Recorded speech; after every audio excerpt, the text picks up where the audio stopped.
지난주에는 신앙교육의 목적에 대해서 이제 이야기를 조금 나누었거든요. 신앙교육에는 목적이 중요하다. 제가 처음에 이제 여러분들이 신앙교육 목적을 물었잖아요. 목적이 분명해야지 또 그에 따른 교육 내용, 교육 방법, 그리고 우리가 어떤 자세와 태도로 우리의 아이들을 대할 것인지 혹은 사람들을 대할 것인지에 대한 그러한 부분들이 결정된다 말씀을 드렸습니다.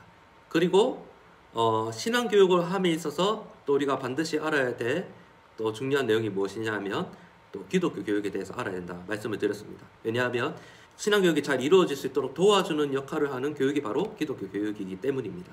근데 기독교 교육이 어떤 교육이 되어야 되냐? 기독교적 교육이 되어야 된다고 했죠.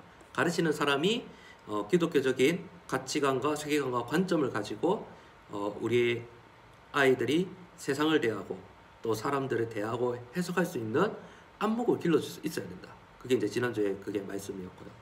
근데 신앙이 무엇이냐고 했을 때는 신앙은 바로 예수 그리스도를 믿고 들은 복음 말씀을 긍정적으로 동의하는 마음을 가지고 그렇기 때문에 하나님 앞에 하나님 위해서 하나님께서 기뻐하시는 삶을 살고 싶도록 헌신하는 마음이다. 그게 바로 이제 신앙이다 말씀을 드렸고요. 근데 그러한 신앙을 위해서는 기독교육이 이제 필요하고 우리가 지향해야 될 신앙교육은 바로 그러한 암과 삶이 일치하는 그러한 교육이 되어야 된다. 그리고 우리의 자녀들은 의도하든 의도하지 않았든 우리의 어떤 자세와 태도를 통해서 아이들은 배우게 된다. 그게 이제 지난주에 제가 말씀드렸던 부분인데요. 오늘은 그렇다면 가르치는 혹은 또 자녀들을 대하는 우리가 누구인지에 대해서 조금 말씀을 나누도록 하겠습니다. 이거를 먼저 보여드리고 싶은데 여러분들 음식 드시는 거 좋아하시죠? 요즘 이제 맛집 이야기 많이 하잖아요. 맛집. 텔레비전만 봐도 음식 먹는 프로그램이 정말 많은 것 같아요. 옛날에는 음식 먹는 프로그램이 그리 많지는 않았던 것 같은데 요즘은 TV를 봐도 그렇고 유튜브를 봐도 그렇고 먹는 프로그램이 참 많은 것 같습니다. 막 유튜브 보면 막 먹방 이리 하고 뭐 먹는 소리 ASMR 이런 이야기 많이 하잖아요. 그게 뭐가 재밌을까 생각을 했는데 그 보기만 해도 군침 돌더라고요. 여러분 그러면 제가 질문을 하나 드리고 싶은 게 여러분 맛집의 기준이 무엇일까요? 맛이죠. 맞죠? 우리가 보통 맛집이라고 하면은 뭐 이런 보편적인 기준은 뭐 이렇게 생각할 수 있겠죠. TV에 나왔느냐, 그리고 뭐 블로그나 어떤 평가에서 이렇게 블로그 리뷰가 많거나 좋은 평가를 받는 곳이냐, 혹은 손님이 많이 가는 곳이냐, 언제 그런 것들로 이 집이 맛집인지 아닌지를 우리가 판단하기도 합니다. 근데 더 중요한 것은 무엇이냐 하면은 남들이 뭐라 하든지 간에 내가 그 음식이 맛있으면은 그 집은 무엇이에요? 바로 맛집이라는 거예요. 맛집. 근데 그 집이 맛집인지 아닌지를 내가 알 수 있는 이유가 무엇일까요? 바로 내가 그 음식점의 음식을 먹어보았기 때문이에요. 먹는 경험을 해보았기 때문이에요.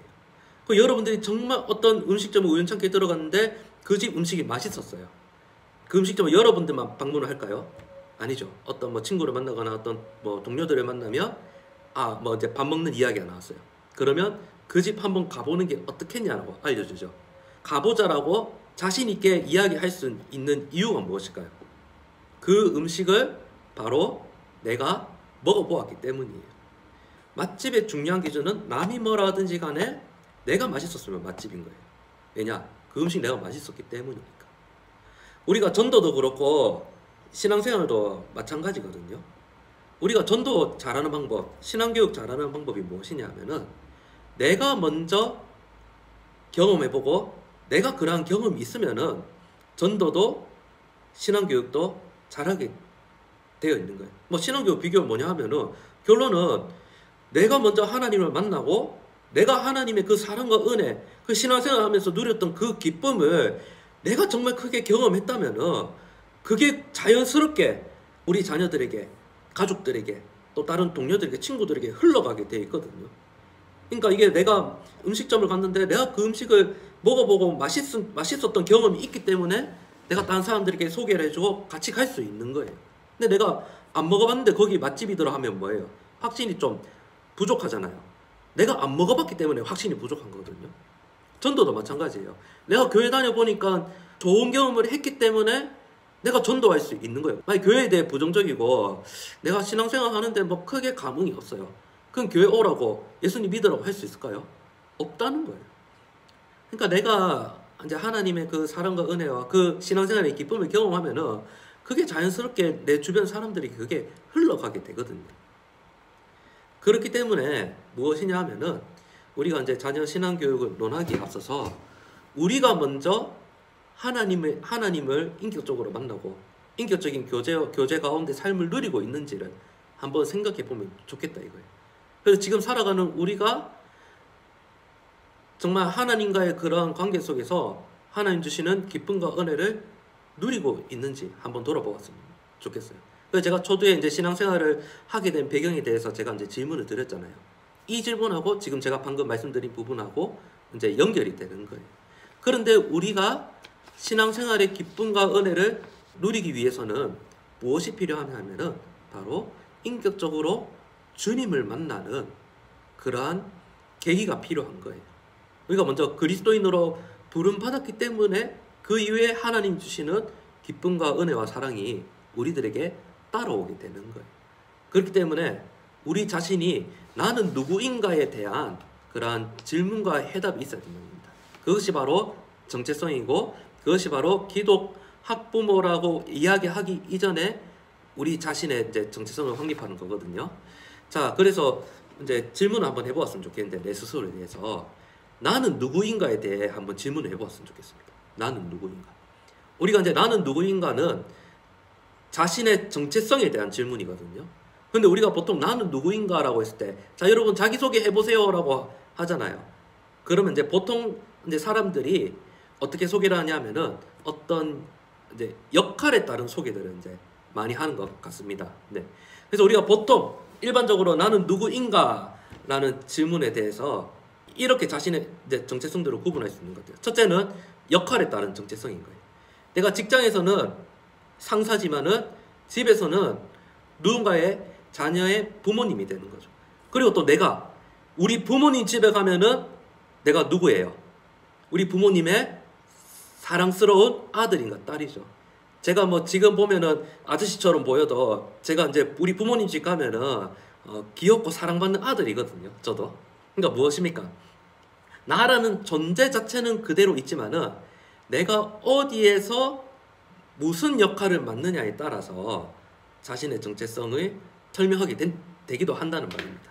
근데 저 같은 경우에는 무엇이죠? 뭐 교회 가면은 목사, 집에 가면은 세윤이 남편, 그리고 이제 부모님 집에 가면은 귀엽고 사랑스러운 아들 이렇게 되겠죠. 두 번째는 이제 공간에 따른 정체성입니다. 이것은 뭐냐면 내가 그 시간에 어떤 공간에서 무엇을 하느냐에 따라서 그 순간에 내 정체성이 결정된다는 겁니다. 만약에 내가 운동하는 헬스장에 갔어요. 그러면 헬스장에 있는 동안에 나는 뭐 하는 거예요? 운동하는 사람인 거예요. 운동하는 사람. 그리고 내가 어디 좋은 카페에 갔어요. 카페. 그러면은 그곳에서는 무엇입니까? 나는 커피를 좋아하는 사람이라는 거예요. 그리고 내가 이제 백화점을 갔어요. 백화점은 무엇입니까? 지금 나는 쇼핑하는 사람인 거예요. 백화점에 가서 내가 쇼핑을 하고 있는데 그 사람을 지금 운동하고 있는 사람이다. 그렇게 이야기할 수 있을까요? 아니잖아요. 그러니까 어떤 장소에서 내가 무엇을 하느냐에 따라서 그 순간 내 역할 혹은 정체성이 설명되기도 한다는 거예요.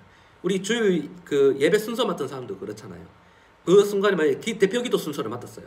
그럼 그 사람은 뭡니까? 그 순간은 기도자라는 거예요. 수요 기도에 어떤 목사님이 설교를 해요. 그러면 그날에 그 목사님은 뭐예요? 수요 기도의 설교자가 되는 거예요. 이처럼 역할에 따른 공간에 따른 이런 정체성이 결정되거나 설명되기도 합니다.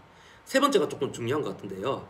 우리 존재에 따른, 이 존재는 이제 두 가지로 나눌 수 있습니다. 첫째는 생물학적인 존재, 두 번째는 영적인 존재입니다. 생물학적인 존재는 무엇입니까? 내가 어느 집안의 어느 혈통의 가문에서 태어났냐는 겁니다. 어느 부모님에서 내가 어느 성씨의 가문에서 태어났냐. 이거는 무엇입니까? 생물학적인 나의 존재죠. 그리고 영적인 우리의 존재는 무엇입니까? 죄로 인해 죽었지만 예수님의 그 십자가의 구원 사역을 통해서 새롭게 태어나 새롭게 거듭난 자라는 것입니다. 근데 어떻게 보면 이 존재에 따른 정체성이 참 중요한 것 같죠. 생물학적인 것은 교회 다니는 사람이든 아니든 동일한 정체성인 것 같아요. 근데 어떻게 보면 영적인 것도 마찬가지입니다. 우리 신앙생활 아는 사람들의 그 정체성은 뭡니까? 영적으로 봤을 때 죄로 죽은 상태에 있는 자들이죠. 그런데 우리가 예수님을 믿는 그리스도인이라면은 우리는 예수님의 그 십자가 구원 사역을 통해서 죄에 대해서는 죽었고 의에 대해서는 새롭게 태어난 사람이라는 겁니다. 그렇기 때문에 저와 여러분들이 먼저 나는 누구인가에 대한 그러한 해답과 바른 정체성을 먼저 확립하는 것이 중요합니다.